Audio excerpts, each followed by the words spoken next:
Hey, welcome back to Right at the Wire. By the way, my name's Alex. I know some people have asked, so I thought I told you before. But anyway, my name's Alex. If you want to contact me today, as promised, we're going to revise our Kentucky Derby top 25 contender list. And there've been some defections. There've been some additions, as always. And trying this time to make a list that's more consistent with what we're probably going to get in the Derby. In other words, some horses that perhaps wouldn't belong otherwise, but they're going to be in the race. So we want to kind of gauge what our field's going to look like. So that's what we've done. So just please keep that in mind. And we'll look at them 5 at a time. And here we go. Number 25 is Wild on Ice. He won the Sunland Derby, so he will likely be in the race. He is an immediate toss, but since he's probably going to be in the Derby, he makes the list. Number 24 is Continuar. He is by invitation. He's been running in the UAE series and has finished second to Derma Sotogake a couple of times, and it didn't factor very much in the UAE Derby, but he's possibly in the race, so we're going to include him. Number 23 is Brave Emperor, the English qualifier. He has run some pretty good races, I guess. It could be any kind. We're just not sure based upon the English competition, but he's likely in the race, so he's on the list. Number 22 is Major Dude. Finished second in the Jeff Ruby Stakes, but most of his best efforts have been on turf. That's been well documented. He does have some dirt form, and he'll be in the race, so he's on the list. Number 21 is Slip Mahoney. Granted, his last effort was around one turn in the Gotham, but I think 2 turns will be okay for him. We got to see what he's going to do in the Wood Memorial, but he has some talent, and there's a very good possibility that he'll earn qualifying points. Number 20 is Raise Kane. He won the Gotham, and he's demonstrated some 2-turn ability, and he does seem to have some talent. His late running style makes him a factor late in the Derby, possibly getting up for 3rd or 4th. Well, see how he does in the Wood Memorial. I believe that's where he's going to run next. I'm not overly certain. But I want to see a little more out of this one, but he seems to have some talent. So, and if he could very well get in the race. Number 19 is Jace's Road. He's got enough points to get in. I'm not sure that he will actually run. He possibly has some distance limitations based upon the Louisiana Derby, where he kind of faded late. So he has some talent, and he's got some early pace presence, but we'll just have to see whether he gets in the race. But right now, I think he qualifies.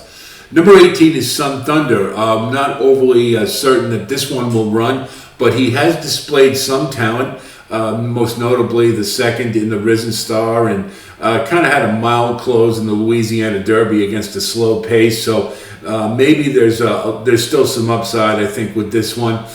And so I think possibly he'll get in as well. Number 17 is Cyclone Mischief, the schizophrenic member of the group. He seems to be maturing and running a little more consistently, but I think he's a cut below. But nevertheless, I think he's probably going to be in the race, likely to be a pace factor only. Number 16 is Confidence Game. Big red flag that he did not run in the Arkansas Derby. I guess Keith DeSormo has decided to train him up to the Derby.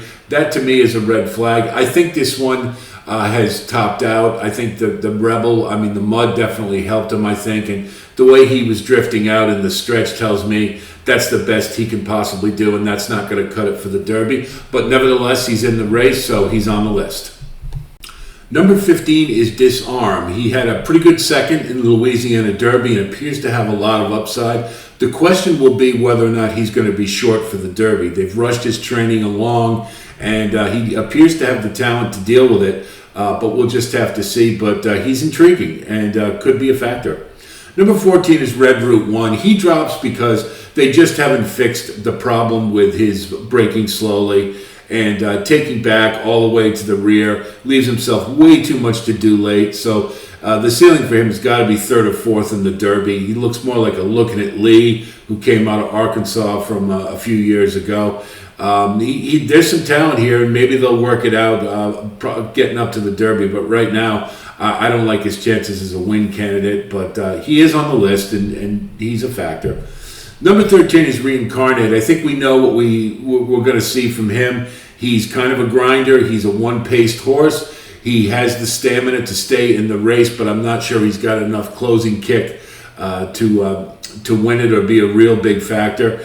I think the Belmont is a better spot for him, but he does have some talent, so he's at 13. Number 12 is Derma Sotogake, extremely intriguing horse based upon his UAE Derby win and the lack of early pace that we have in this Derby field.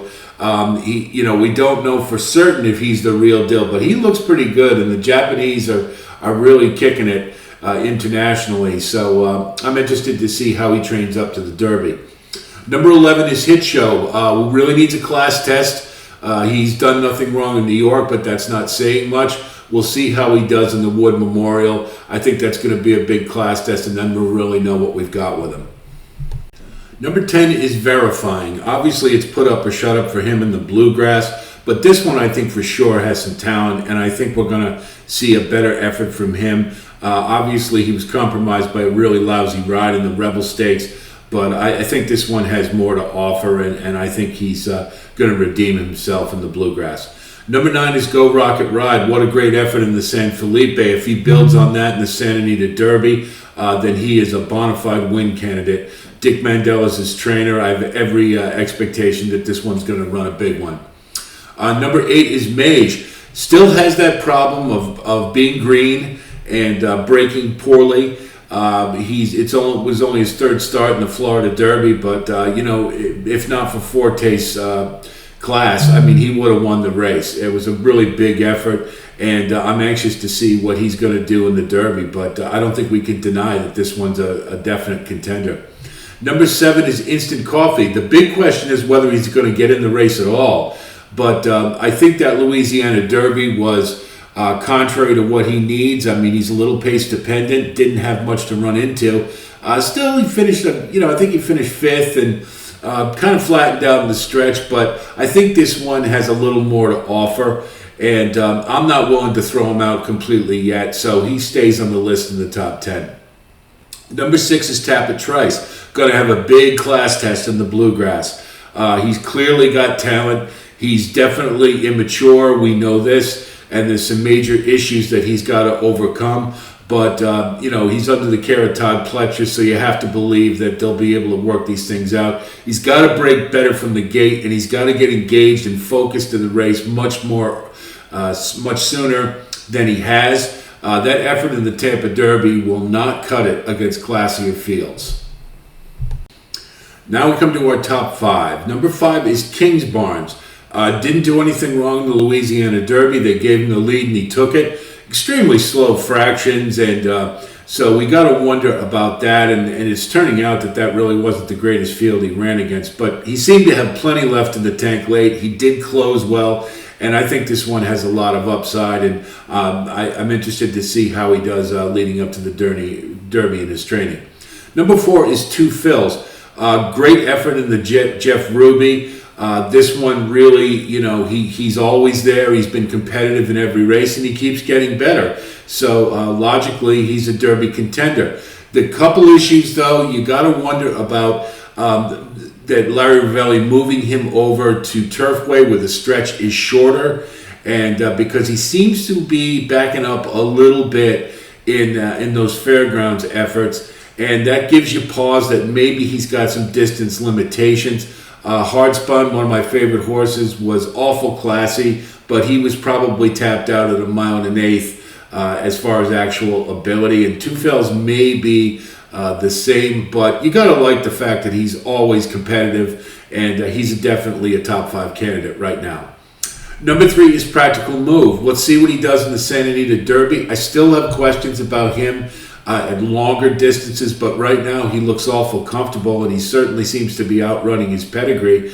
So Practical Move is a bona fide win candidate for sure. Number 2 is Angel Empire. That was an awesome Arkansas Derby. I've really liked this horse all the way along. He's a quintessential Derby progression. He has gotten better with every race. And in particular, in the Arkansas Derby, I really liked that acceleration that he showed. They pushed a button, and he just blew that field away. So he's looking awful good, and I think he's going to give Forte all he can handle. Number 1 is Forte. Hasn't done anything wrong. He is the absolute class of the field. The Florida Derby really showed us something. I mean, he looked dead with one furlong left, and he just kicked in another gear and blew by the field to get the win. And I think that was really indicative of how special a horse this is. Let's see how he trains up to the Derby, but all systems are go right now for a win, I'd say. So that's the revised top 25 list, and again, we've tried to put it together to be indicative of what likely the field is going to look like. We still have some questions. There's still a couple that need points to qualify, but they're going to be running this upcoming weekend, so we'll see how they do. National Treasure in particular is the most prominent. He's back in training, and I believe he's going to run the Santa Anita Derby. And if he factors and gets in the race, that upsets the apple cart a little bit, because I think that one's a bona fide contender for sure. We've got videos coming up later this week on the 3 Derby preps, the Bluegrass, the Wood Memorial, and the Santa Anita Derby, so be on the lookout for those. And I've got a couple ideas about some other projects that I haven't nailed down yet, but there may be some more content coming as well that I think you'll like. As always, if you like what you see here, please like and subscribe. And again, really appreciate the viewership, particularly the comments. They're really generally positive, and I appreciate that very much. We try to do a good job for you here, and I'm glad you're enjoying it so far. So be on the lookout, and until I talk to you again, be well.